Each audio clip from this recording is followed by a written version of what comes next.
Maybe they can get things going over there at the FBI, because it looks like right now they're running cover for the political insiders instead of actually investigating them. Senator Chuck Grassley is warning about these secret prohibited access files. And now whistleblowers are saying that top agents were messing with evidence. So the big question is, are they protecting names like Hillary Clinton and Joe Biden? So Matt, how big of a deal is this if the FBI is hiding files from oversight? What does it say about the culture right now in the Bureau? Look, some people say, oh, this is old news. We already kind of know this. My take is the more we know, the better. And the more that the narrative goes out that the FBI has been really perverted and from its mission, its core mission for a long time, the better. And if we pull up Grassley's letter to DOJ, if we can do that, you know, what he says here is pretty important stuff. I mean, he says, look, the impact of parking records in a way that impedes or in some cases prevents responsive records from being produced to Congress pursuant to a valid request and during the course of court litigation, whether criminal or civil, is wide-ranging and potentially catastrophic to the constitutional requirements of why we have an FBI and a federal government in the first place.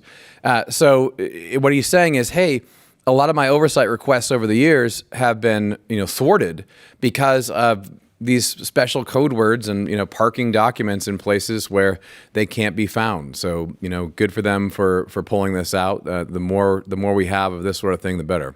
So, Bedford, how widespread is this? How much do we need to look into this and look at what the Bureau is doing right now? Because there are a lot of people on the right that before Donald Trump came into office said, hey, we really need to go after the FBI. And now that we're here, like there aren't that many changes that we're seeing, but we do like that Chuck Grassley back in April was bringing this to light.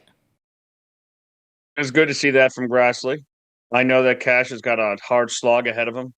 There's so many problems. They're so institutional. And that is the thing. If you're asking how common this is, it's cultural inside the executive branch. They do not want to be held accountable to Congress.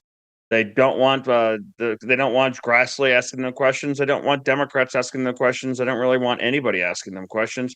They don't want the reporters in their ears. They want to be able to just continue about as if they've got their own little fiefdom. And that's not just the FBI. That's across the board.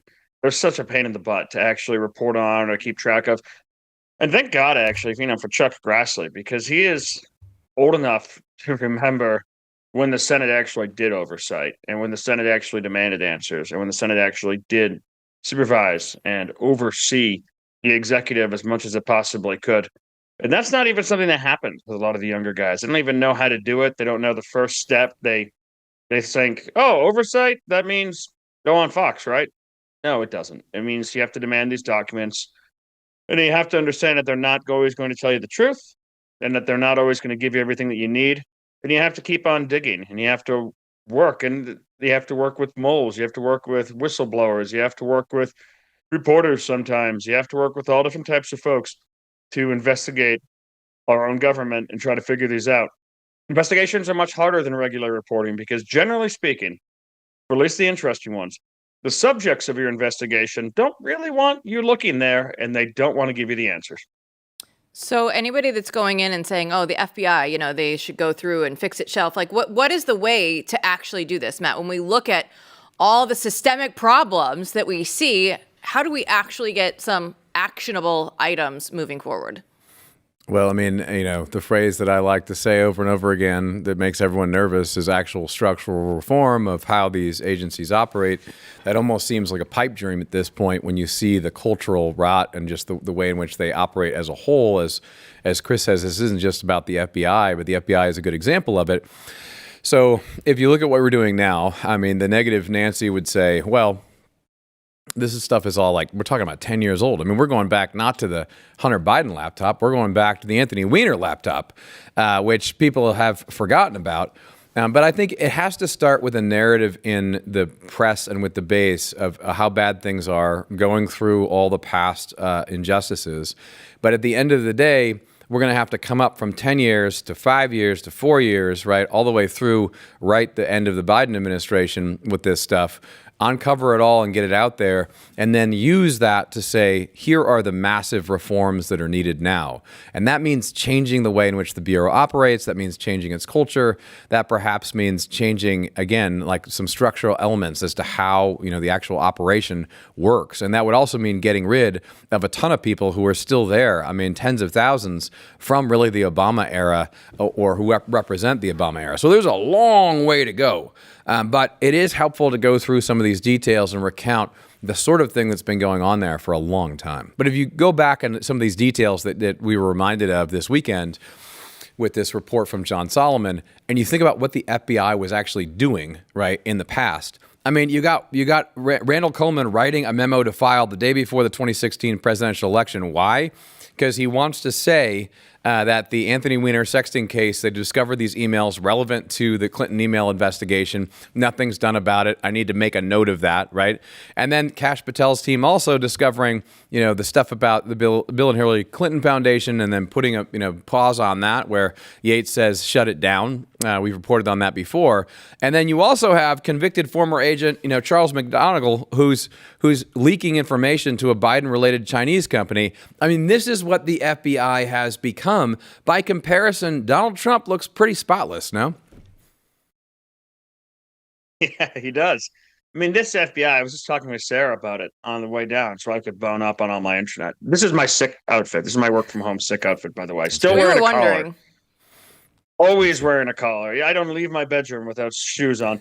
But yeah, this is what the FBI has become. This is what's so sad is the FBI, the way that Trump looked at it, the FBI, after the Church Committee, was a great law enforcement agency. It was not politicized. And so much of that changed after 2001 and the September 11th attacks that politics got back into it, surveillance got back into it, corruption got into it. And Sarah and I were talking about just an example of the FBI's investigations of Hillary Clinton and that Weiner laptop that's now open in the news. It forced Director Comey to have to send an email or letter to Congress just before the election saying, well, we really hurried so quickly to shut down this investigation. We hurried so fast to shut it down and not do anything about it that we missed some stuff that other agents knew about, some stuff that other investigations and the Clinton Foundation and the Clinton libraries had already uncovered. We ignored it, and now we're in a really awkward position of having to show up and admit that we cheated on our homework, essentially. And that was just a wild moment. They did so much not to actually investigate Hillary Clinton, to drop anything about it. I mean, just compare some of what the FBI did with the Steele dossier. When they discovered that Hillary Clinton had classified this obvious propaganda tool that she used to try to lie to the federal government and convince them to ensnare a political opponent, she'd called that a legal defense. But when Trump talked about some of the money that he paid as an out-of-court settlement to a porn star he allegedly slept with, and he called that a legal expense, they gave him 34 felonies, I think it was. This is what they ended up charging him with, as opposed to an FEC misdemeanor note, which is what Hillary Clinton got for a significantly worse thing that was significantly more obviously not legal expenses. It's much harder to make the case that that's the case. So this is an FBI that was desperate not to investigate. It caused them trouble. And now we're seeing an FBI that's desperate not to get itself investigated. And I'm loving this moment. I'm loving the cringe.